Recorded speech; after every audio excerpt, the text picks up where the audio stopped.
So I'm grateful to be sitting with Slonimsky, poet, polymath, hedge fund manager, partner, if you will, and if I may say so, Pythagorean scholar. And he has a new, his book, Pythagoras in Love, which was originally published in 2007, has gotten new wings, with a beautiful translation by Elizabeth Coleman in French, entitled Pythagore Amoureux. And Lee is actually, he's in Athens. We're very, very happy to have him in Athens. And I love what Rachel Hadas has to say about the book, her foreword in the translation. Lee's, I'm going to quote her, Lee's Slonimsky's beautiful sonnets in Pythagoras in Love are chastened by the consistent austerity of their limits, yet their restrictions of vocabulary and imagery are also enriching and generative. Coleman's elegant French translation conveying the burnished spareness of the original sometimes recalls the elemental lyricism of Yves Bonhoeffer. So really, really beautiful book. Elizabeth also did the watercolor on the cover, didn't she? Yes, she did. So she's a very talented painter. And again, she's one of these fabulous polymaths like you. And I think that's a connective matrix a little bit with us. I mean, I will say Elizabeth is also a very talented classical guitarist. Oh wow, that's interesting. She is a big benefactor through her family foundation, and she's had quite a distinguished legal career. So, I'd also like to note, Lee's really a talented, and I think I said this in the beginning, talented and highly accomplished poet in his own right. He's got 6 collections in print, and he really looks at life through a Pythagorean perspective, whether that is economics, numbers, philosophy, of just the poetry, or just your perceptions. Your Pythagorean lens, if you will, the way you look at life, which I think is so brilliant. I mean, I think Pythagoras in many regards has been a bit forgotten over the ages, and really his contributions to what he gave Western culture.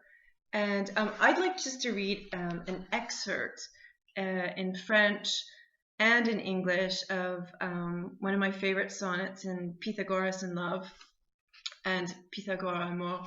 It's entitled in French Le Temple au bord de la mer. So, son architecture est une symphonie, ses colonnes de pierre au mouvement dans le vent, proportionnées en une mer algébrique, aux vagues de granit sans commencement infini. And in English, visit to a seaside temple.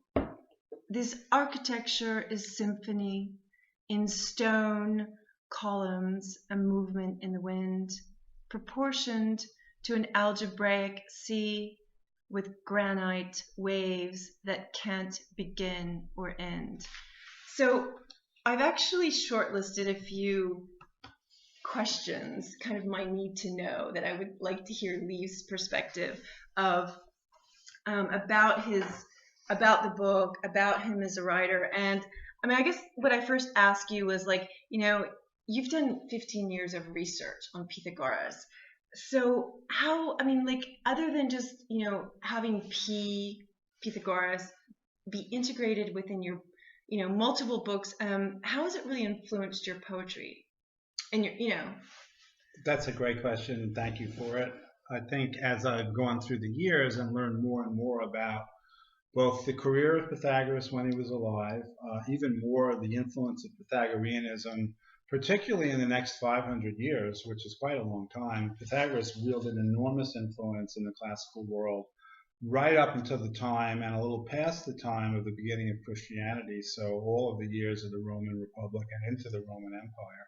Sure. And as I've studied this, it's really served to emphasize how unique he was in certain beliefs that he had that are not only meaningful very much to me personally, but are, I think, once again, assuming a greater role in the modern world. And that would be specifically his deep belief in the mathematical intelligence of both nature and animals. We see something almost every week in the news about a new study revealing whether it's the ability of pigeons to recognize different styles of art, and then it just goes on and on. Gorillas actually can do all mathematical. So don't you think he actually kind of just picked up on this universal invisible language that all creature, stone and plant, like speak or communicate with? Not really speak, but this language of energy. I do think that he had tremendous perception and a lot of intuition in that area. I think it's very interesting, and I have a specific idea as to why, that kind of research and that kind of perception is now in the 20th and 21st centuries vastly expanding. And, in terms of reading very much in the ancient world, from my research, I'm struck all the time by how much this is resurfacing in our time period. I believe it's really in large part because of the rise of science, beginning really with in particular the middle of the 19th century with evolution, which showed that the relationships among species were far closer than they are presented in the book of Genesis in the Bible as being separately made, and that actually that interconnection, and also on the mathematical meaning and intelligence of the universe, where many modern philosophers believe the use of number and the meaning of number comes very close to the pure reality of the world around us.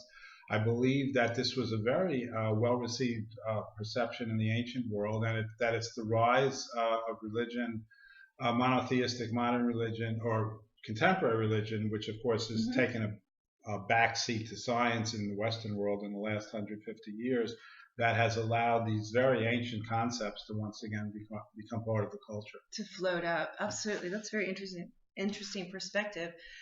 So basically, how do you perceive these Pythagorean doctrines in a more expansive contemporary perspective? I mean, clearly you've just laid out that yes, science has kind of taken the lead and religion's taken the back seat in the last 150 years in the Western world. But how do you see it, even in other areas? Well, I would say the primary or the most headline-grabbing impact of Pythagoreanism right now has to do with the doctrine of transmigration of souls, which essentially holds that individual souls are immortal, and then they can take many physical forms over many successive generations. So in one generation, a being could be a toad, then it could be an ant, then it could be an oak tree, and then it could be a human being.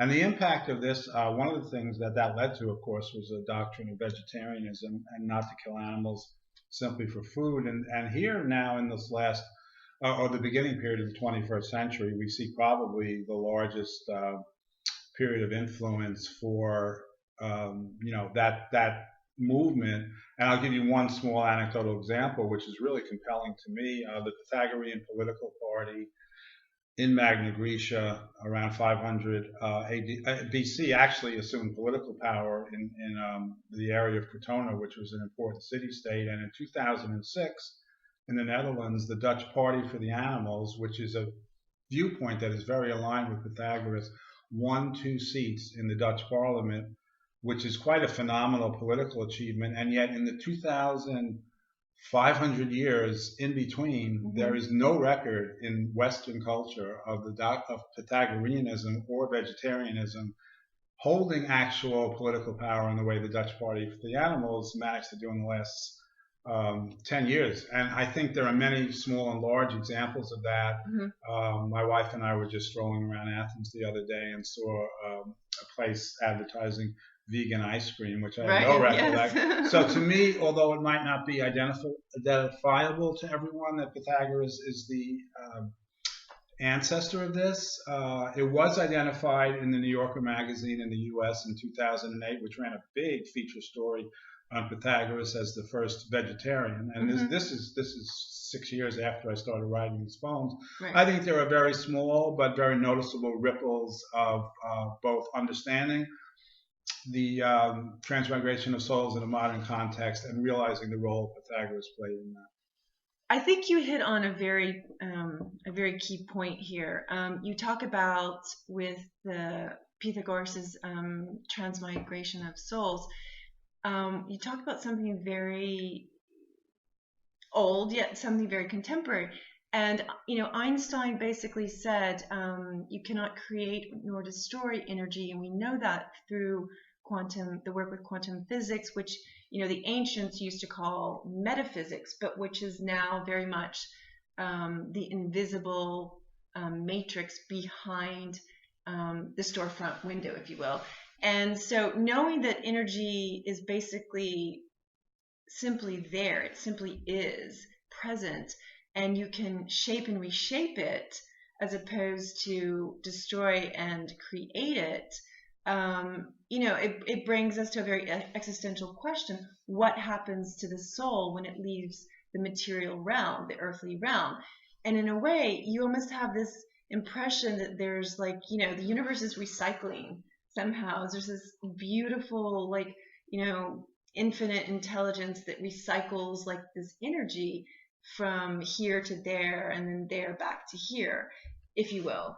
And so I think he really speaks about this indirectly, at least from what I understand from your work and from knowing a bit about Pythagoras and his work, this oneness and this duality which again is connected to this oneness. Well, I think we could definitely find a long historical cycle if we start out in the 500s BC and look at the very origins of Pythagoreanism, which then about 100 years later are still available in a book written by a philosopher named Philolaus, who was the first person who wrote a book to present himself to the world as a Pythagorean. And we look through that long cycle that goes through really a couple of thousand years of intellectual life in the West that is dominated in the Christian tradition, which has a lot to offer, I think, from an ethical standpoint, particularly Jesus' teachings on pacifism and on a kind of a higher spirituality. But now we see cycling back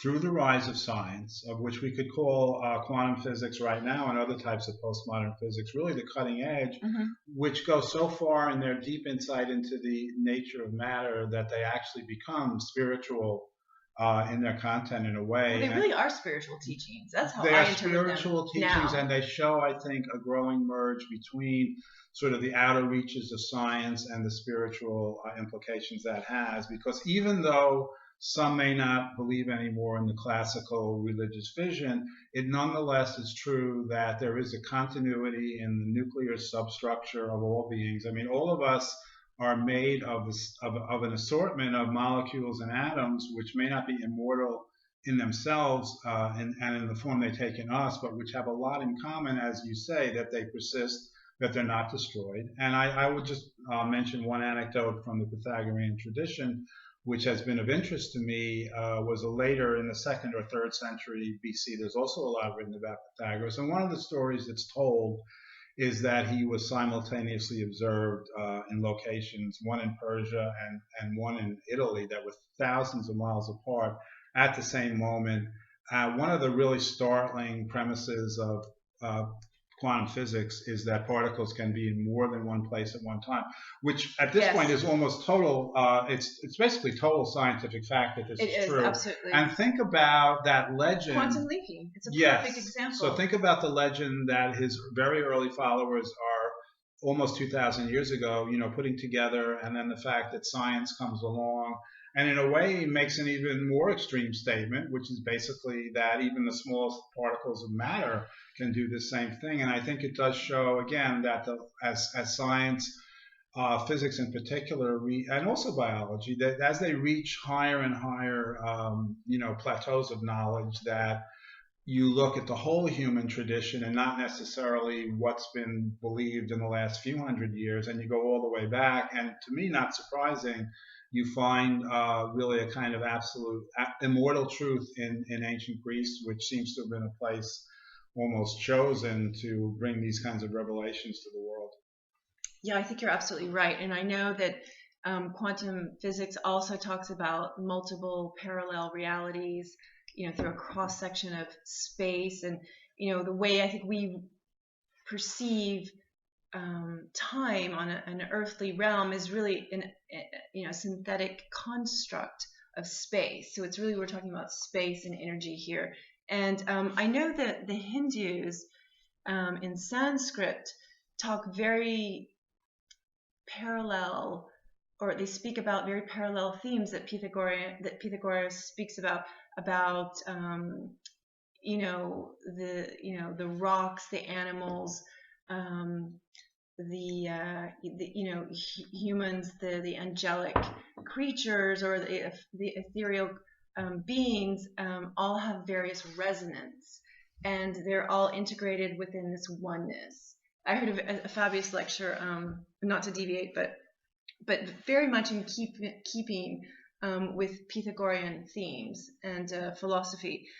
So Pythagoras, he mentions that the soul actually has three vehicles, and this was basically according to a translation that was done late 1894 by Brewer. And he talks about the three vehicles being the ethereal, the luminous, and the terrestrial. What are your thoughts? Well, in that situation, I think that's, I believe, from a source that is, farther towards the present than Philolaus, and in that general period, the early centuries AD, partly because Pythagoreanism was actually in a conflict in terms of finding and keeping followers with Christianity in the early days. The Christian church was very interested in converting Pythagoreans because the very early Christians, for the most part, were impoverished, and the Pythagoreans were sort of what we would now call the middle class of Rome and Athens and other locations. And so in terms of appealing to their own followers, there were a lot of, what actually were called Pythagorean Gospels that were written that still survive. But allowing for all that, the basic concept that Pythagoras introduced was that the individual soul had enormous significance. It wasn't just a quality or an entity that people had and then that died with the person. It actually took different forms, which is an incredible revelation, because that metaphor or concept serves to unify all of life, serves to say that there is not this division, this hierarchical division, which we know is and sometimes with very unfortunate consequences, has been the basic belief in most of the world's religions, except for Hinduism. So basically, what I believe about those categories is that they really reflect on the tremendous importance that Pythagoras gave to the soul, as opposed to the form that it takes. Because in the reality of the world, as it's been lived for thousands of years, people really look at the fleshly shape and they see a human being as, for example, completely different from a dog. But when you understand that the souls of every creature go through this kind of transition, which really represents, in the language you cited, different levels of existence for the soul: earthly life, followed by the crisis and the challenge of physical mortality, and then ending up in this sort of transcendent state, which is not a heaven in the Christian sense, but is an acknowledgement that there is a spiritual meaning, a very deep one, to being alive at all. And Pythagoras takes the normal boundary that we see with not only are humans differentiated from animals in the time period in which Pythagoras lived, but slaves are totally differentiated from the actual independent citizens of, for example, Athens, which is probably one of the more striking drawbacks if we look back historically. Pythagoras, we know that the political program in Crotona, because there's a fragmentary record of it, that Pythagoras advocated freeing the slaves, emancipating women. He actually appointed his own wife to a ruling commission, and of course, not killing animals for food. And these are beliefs that even now, well, I mean, obviously everybody pays lip service, although a recent exit poll in the United States election found that in a certain southern state that I won't name, that a majority of Republican voters were happy to bring it back. And then we have, of course,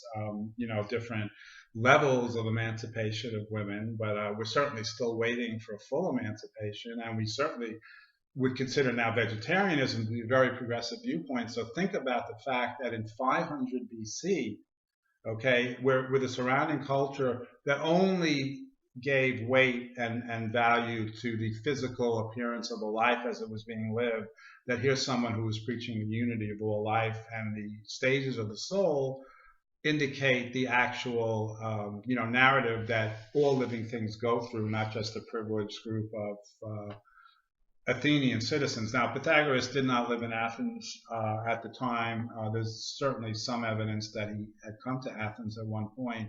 But the culture, Magna Graecia, in that time period, was sort of, you could compare it in a rough way to, in the modern world, America and England. I mean, there was a very strong, still, of course, Greek, state with centuries to come, but Magna Graecia covered a lot of territory on the coasts of Italy, and really was more advanced in civilization than the Romans were at the time that they were both living physically in Italy. So, to me, it's just amazing. I just like to footnote something that you said to kind of pull in that sense of unity that Pythagoras talked about, because we know Buddha and Christ and even Krishnamurti, they speak about eternal life, and that we even know, to the point where even death is just, again, a physical construct, an illusion, if you will, because really we're just transforming energy from like the physical, the material realm to the immaterial realm. So there's this constant flow,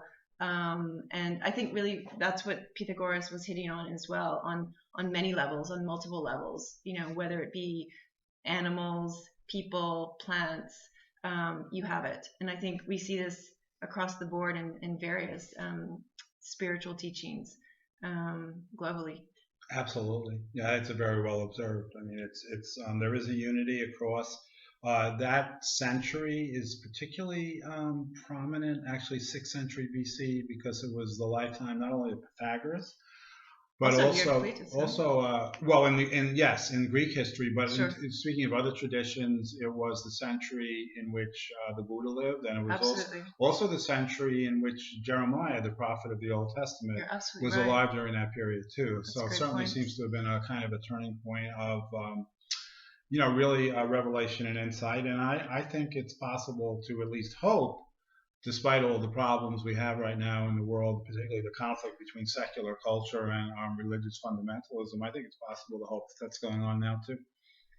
Thank you, Lee. It's been great having you. Great pleasure to be here. Thank you, Jim. Thank you so much.